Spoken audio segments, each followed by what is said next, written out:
أعوذ بالله من الشيطان الرجيم بسم الله الرحمن الرحيم الحمد لله رب العالمين والصلاة والسلام على أشرف الأنبياء والمرسلين وبعد. Bienvenue à vous dans cette nouvelle vidéo dans laquelle nous allons tâcher de répondre à un mail qui m'a été adressé par une maman.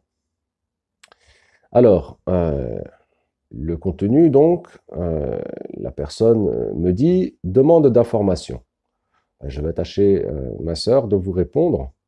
Assalamu alaikum. Wa alaykum assalam wa rahmatullah. Madame, bienvenue à vous. Elle nous dit, je suis une maman de tant d'enfants que j'ai inscrits à la PBIF. D'accord. Ensuite, elle donne l'âge des enfants, tel âge, etc. Puis, moi-même, j'assiste au cours des adultes.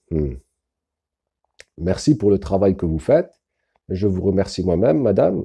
À la base, on est là justement pour votre service et pour vous aider à vous en sortir, vous ainsi que vos familles. Vous avez dit à un moment donné qu'ils ont falsifié des choses sur le fiqh selon l'imam al-Shafi'i. J'ai envie de vous répondre, madame, mais que n'ont-ils pas falsifié?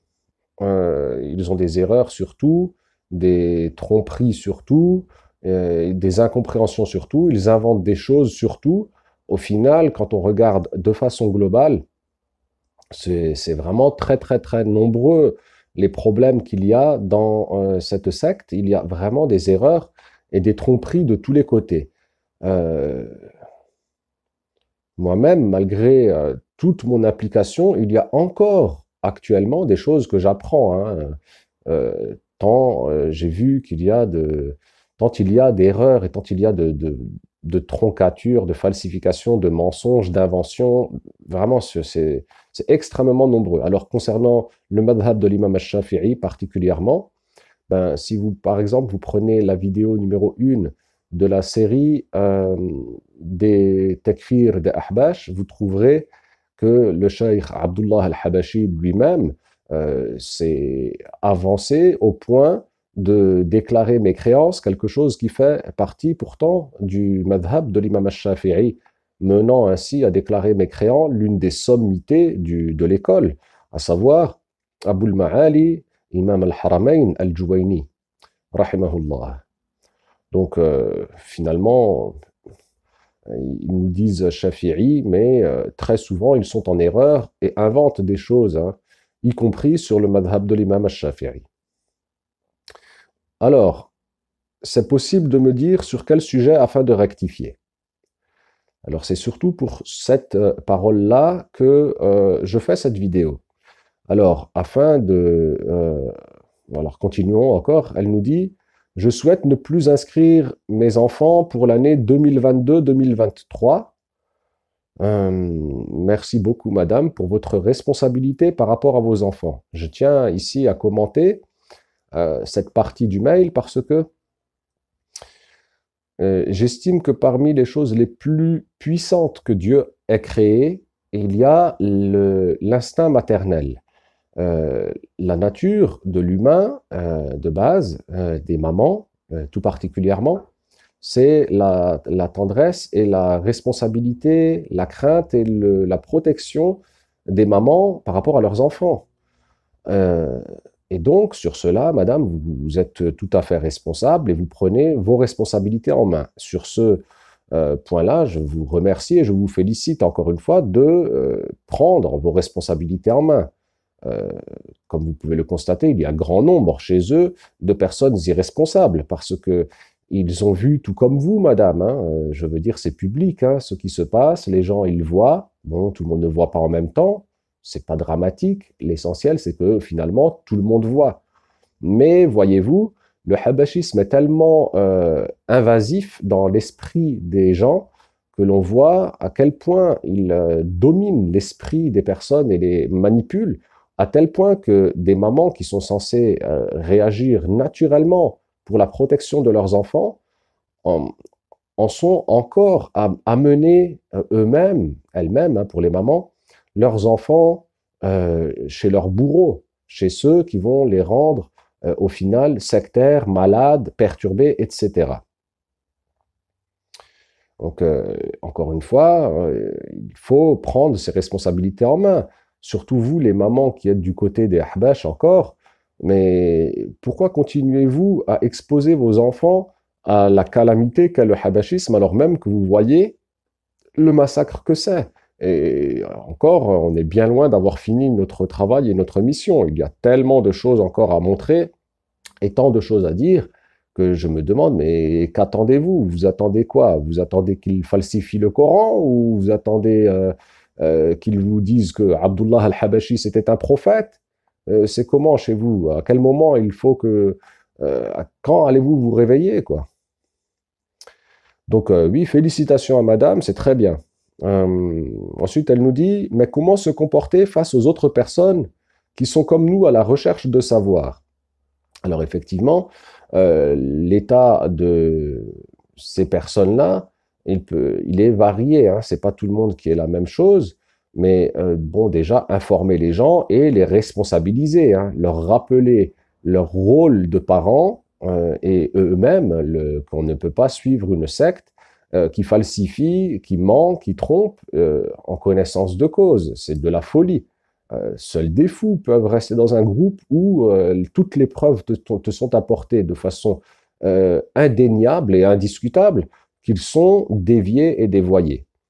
Mais encore une fois, ça nous montre l'intensité hein, du côté sectaire de ce groupe, madame, parce que la plupart des gens qui restent, ils savent, hein, ils ont vu, hein, madame, hein, ils ont vu, tout comme vous, tout comme moi. Sauf que ben, nous, on a réagi de façon normale, et notre instinct de protection de nos enfants nous pousse naturellement à vouloir leur éviter cette calamité. En revanche, nombre de personnes continuent, alors ça dépend. Ça dépend des gens, madame. Hein. Ça dépend comment se comporter, on va revenir dessus. Hein. Comment se comporter face aux autres personnes qui, comme nous, sont à la recherche de savoir. Euh, il y a beaucoup d'endroits où rechercher le savoir et l'offre s'étoffe hein, de jour en jour. Donc sur ce point, il faut savoir qu'il y a des lieux, des endroits, même à distance, hein, pour pouvoir apprendre de façon normale et ne pas sortir une sorte de fou, takfirite, qui voit de la mécréance partout, instable et qui doute de son islam tous les 4 matins. Ensuite, elle nous dit, faut-il faire un message général ou en parler individuellement à chacun et comment? Alors, la première chose que j'ai envie de vous dire à vous ainsi qu'à l'auditoire, pour ceux qui se retrouveraient dans cette situation-là, la première chose, c'est de savoir est-ce qu'ils sont capables de vous détruire? C'est-à-dire, est-ce qu'il y a encore des membres de votre famille dans cette secte? S'il n'y a plus personne de votre famille dans cette secte, ils ne sont pas en mesure de vous détruire. Parce que les Ahbash, c'est la première chose qu'ils font. La première chose qu'ils font, quand vous quittez leur groupe, c'est de voir quel levier ont-ils pour vous détruire, pour vous oppresser. C'est comme ça qu'ils vont utiliser, indépendamment de ce qu'il y a sur le terrain, vos enfants, votre conjoint, votre sœur, votre frère, etc. Donc la première chose, c'est déjà de voir est-ce que nous-mêmes on est libre, de protéger sa propre personne. Et si on est totalement libre, c'est-à-dire que on a la main totale sur le problème et que l'on est capable donc de s'exprimer sans avoir à subir les foudres dans notre propre famille de ces gens qui sont quand même vraiment très oppressants et pour un certain nombre dégénérés complètement, euh, ben, vous êtes libre alors. Vous pouvez faire comme vous le voulez. Vous pouvez à la fois faire un message général, montrer ce qui vous a parlé à vous, par exemple, voilà, de mettre en avant un des côtés négatifs ou plusieurs côtés négatifs de cette secte, que ce soit les falsifications, que ce soit les mensonges, que ce soit les takfirs, etc. Et vous pouvez aussi en parler individuellement à chacun pour ceux avec qui vous avez des liens et qui sont capables de dialoguer encore avec vous. En général, ces personnes-là sont très fermées quand elles sont sectaires, hein, parce que si ce sont des parents normaux, ben, normalement vous êtes censé pouvoir parler avec eux. En revanche, les membres zélés vraiment de l'association, c'est très très compliqué hein, de pouvoir s'exprimer avec eux. Ils sont très réfractaires à la communication, réfractaires à l'ouverture, réfractaires à la science et à la connaissance. ils n'acceptent généralement pas la critique et ils renient même les évidences les plus cinglantes. Ils sont capables de mentir de façon tout à fait normale, hein. Pour défendre leur groupe, ils sont prêts à tout. Moi-même, je l'ai expérimenté à nombre de reprises avec des personnes que je connaissais et qui sont capables de vous dire, alors par exemple, prenons un exemple, dans le livre intitulé Al-Qawl al-Jali, il y a explicitement le takfir des 10 frères de Youssouf alayhi salam. Alors, en parlant à des gens qui ont pris ce livre-là une dizaine de fois, ils sont capables de vous dire non, moi je n'ai pas appris cela. Non, moi je n'ai pas appris cela. Mais pour qui nous prend-on? Nous prend-on pour des enfants ou des imbéciles? Oui, c'est ça. Ils nous prennent pour des enfants et des imbéciles. C'est pour ça qu'ils sont très infantilisants. Et c'est pour ça que je vous remercie et je vous félicite de votre maturité. C'est être un adulte que de prendre les choses en main. Donc, si vous êtes libre, madame, parlez librement. Et j'en profite pour parler à tout le monde ici dans cette vidéo. Mais qu'attendez-vous pour vous exprimer pour ceux qui en ont la capacité? Attendez-vous que je finisse complètement la mission que je me suis attribuée et que ça y est, que la guerre, allez-vous venir après la guerre pour vous manifester? Faites ce que vous pouvez, mes frères et sœurs. Parlez, exprimez-vous, participez, apportez votre pierre à l'édifice. Pour ceux qui ne l'ont pas encore fait ou ceux qui ne le font pas, ce n'est pas par le silence hein, que ça va s'améliorer. Hein. Il faut s'exprimer, il faut montrer et démontrer. Donc faites-vous plaisir, madame. En revanche, si ils ont un levier pour vous, par exemple le conjoint, apprêtez-vous aux coups les plus sordides et les coups bas les plus pernicieux qui soient. Hein. Ils utiliseront tous leurs moyens pour vous nuire. Ça, il faut le savoir. Oui, bien sûr, après, au début, quand on vient chez eux, Habibi, Habiba, et moi, les bisous, et tout le baratin qui s'ensuit souvent d'ailleurs. Hein. Bon, non, madame, ils vous détruiront sans pitié aucune et sans miséricorde aucune. C'est d'ailleurs l'un des traits principaux de cette secte, l'absence quasi totale de miséricorde pour tout opposant ou, de façon générale, pour ceux qui ne font pas partie de leur secte. Ensuite, elle nous dit, la maman, sur quel sujet dois-je rectifier ce que les enfants ont appris? Ah, alors, compte tenu de l'âge du plus grand enfant, hein, qui sort de l'adolescence, la perturbation à un tel âge est inévitable. Il est impossible d'avoir un tel âge, de fréquenter les enfants, de fréquenter la PBIF, de fréquenter les Ahbash, vraiment, et d'être sauf de toute perturbation. Les perturbations principales que vous devez cibler sur votre enfant, madame, et être attentive à cette problématique-là, c'est le doute sur son islam pour un oui ou pour un non, le takfirisme aveugle, le fait que les enfants, ou que cet enfant, je vise le grand encore une fois, hein, le grand enfant, puisse être perturbé profondément en son âme concernant le sujet du takfir, le sujet de l'apostasie, parce qu'eux, ils voient de la mécréance partout. À la fin, vous ne pouvez même plus vous exprimer de façon normale et en français, quoi. Donc ça, c'est vraiment le sujet principal, le takfirisme contre soi-même d'abord, et puis aussi le takfirisme par rapport aux gens. Il faut s'assurer que votre enfant ne s'est pas mis en posture de juge, prêt à couper la tête à son environnement. Oui, la Oumma n'a pas besoin de 50 000 juges qui ne sont pas en mesure de juger correctement d'ailleurs, hein, des juges autoproclamés. Mais qui donc les a proclamés un juge? Au final, c'est les Ahbash. En leur disant, oui, celui qui dit ça, c'est du kufr, celui qui dit ça, c'est du kufr.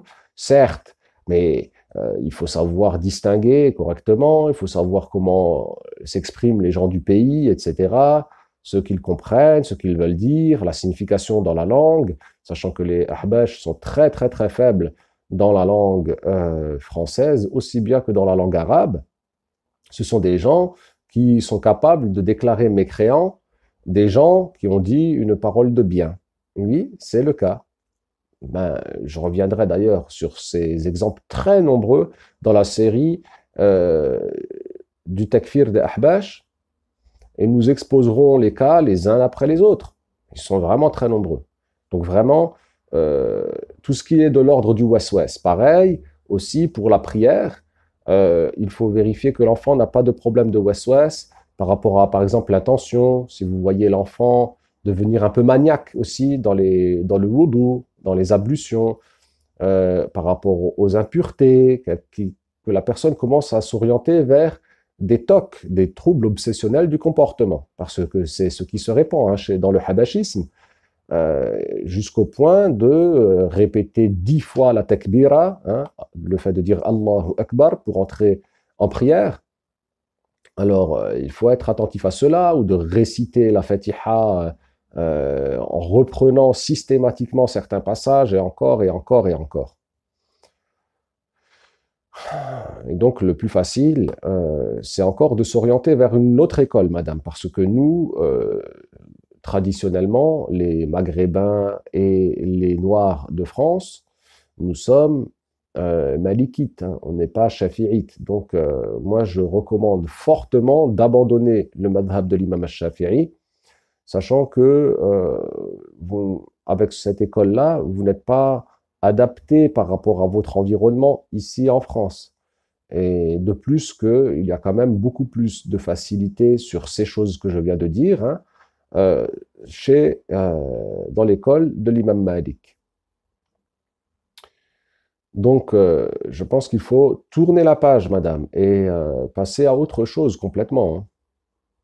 Ensuite, elle nous dit, je reste à votre disposition pour tout renseignement complémentaire. Merci d'avance. Inch'Allah, je prends attache avec vous.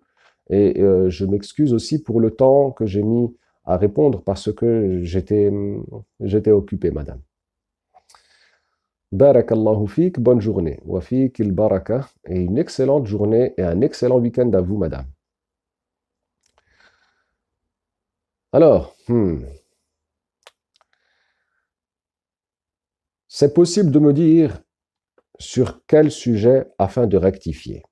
Alors, ceci, c'était une demande essentielle que vous avez faite. Je reviens dessus parce que ce que l'on va faire, et ce que j'avais prévu de faire, mais j'avais prévu de le faire plus tard, c'est on va donner le mukhtasar. Alors, c'est encore la méthode la plus simple que j'ai pour rectifier tout ce qu'il y a à rectifier enfin, tout ce qu'il y a. Je ne pourrais pas tout rectifier, hein, il y a trop d'erreurs, hein.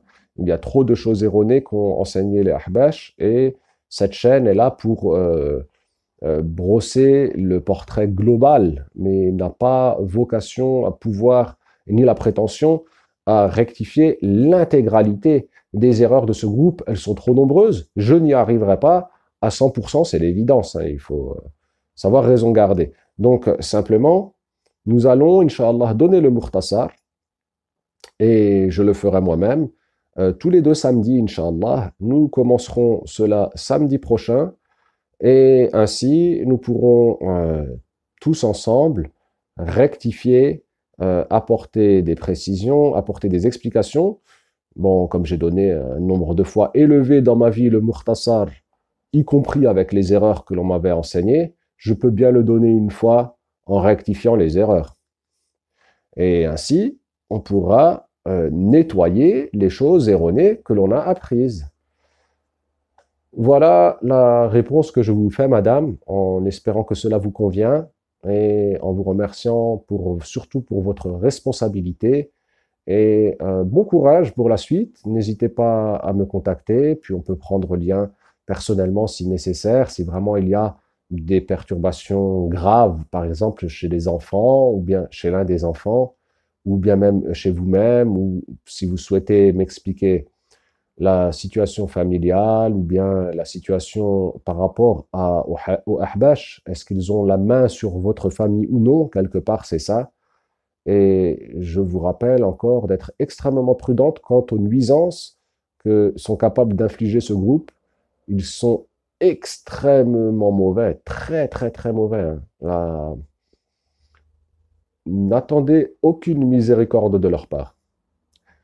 Tels sont mes propos et donc à samedi prochain, Inch'Allah, pour le début et l'introduction du Mukhtasar. Et il reste encore le dossier de Muwaffaq de Lausanne à terminer et je vais m'y atteler, Inch'Allah, très prochainement. Un bon week-end à vous. Assalamu alaikum wa rahmatullah wa alhamdulillahi awwalan wa akhira.